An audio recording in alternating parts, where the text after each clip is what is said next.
Mergers and acquisitions in cannabis. My name is Amanda Connor. I'm with the law firm of Connor & Connor, and today we're talking about mergers and acquisitions in cannabis.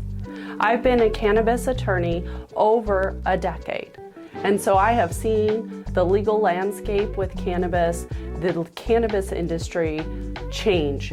And the only constant about cannabis and the cannabis market is that it is ever changing, which is still true today. Mergers and acquisitions, in particular, pose unique challenges to the cannabis industry. They're not like other mergers and acquisitions. And this is due to a few things. One is the legal and regulatory landscape surrounding cannabis.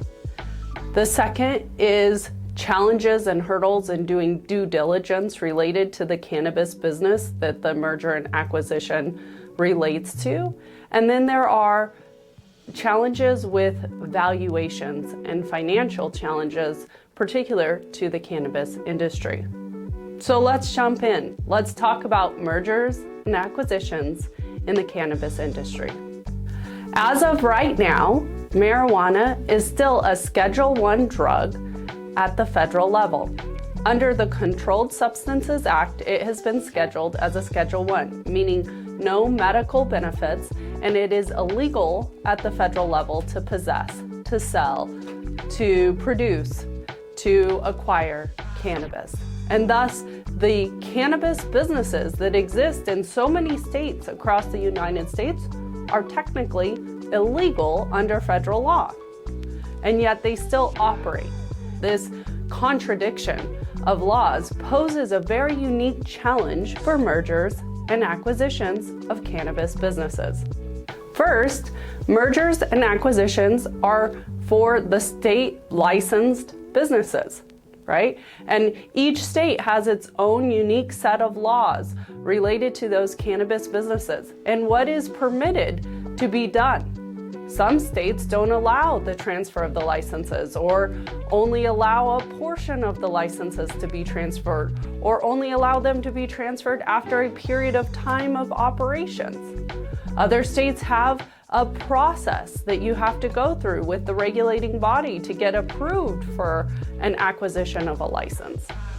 So it is important to know the unique laws particular to that cannabis business when contemplating an acquisition. In addition to the unique laws and regulatory structure that poses challenges for mergers and acquisitions, another challenge is due diligence. And that ties back to the first challenge.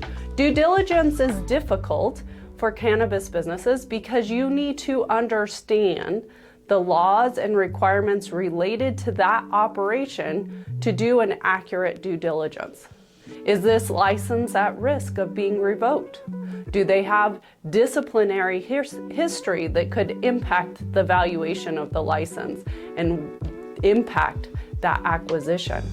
Is there something you need to understand about the current owners? Is there financial history that is important? Was there a recent regulatory change that could explain a sudden change in the financial status of the company?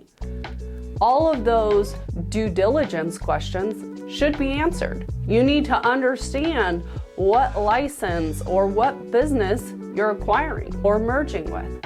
It's important, but you can't do those without a full grasp and understanding of the regulatory framework in which this business is operating. Another challenge is valuation. As I discussed in the beginning, the cannabis industry is constantly changing, and the valuation of these businesses is all over the board. Part of the valuation comes from the scarcity or availability of the licenses. Certain states have limited numbers of licenses. More and more states are legalizing cannabis for recreational purposes. In the early days, when there were only a few states that had legalized, the demand for those licenses was extreme, and the number of available licenses was very scarce. Thus, there was a very high value to those licenses. But the legal landscape, the amount of licenses is constantly changing.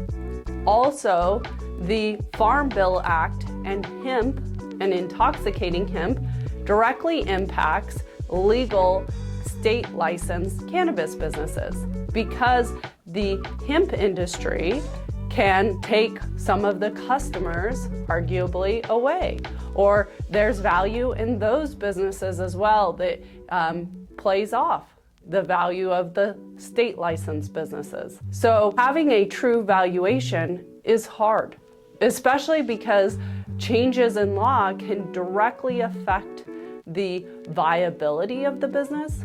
For instance, if it goes from Schedule 1 to Schedule 3 at the federal level, there could be some significant tax implications for cannabis businesses, and that could affect the valuations. So in mergers and acquisitions, valuation of the business is a critical component, but in cannabis, it's a challenging thing to accomplish. As you can see, what we've discussed, understanding the legal framework is critical. If you're considering acquiring a cannabis business, or you're considering merging with another cannabis business, or you're looking for expansion into other states, understanding the legal landscape and the regulatory requirements on those businesses is of utmost importance. Thus, it's not only important to have an attorney that understands mergers and acquisitions, but an attorney that understands the cannabis landscape and particularly for that state. Mergers and acquisitions in cannabis have their own unique sets of challenges, but those hurdles can be overcome with the right knowledgeable people on your team.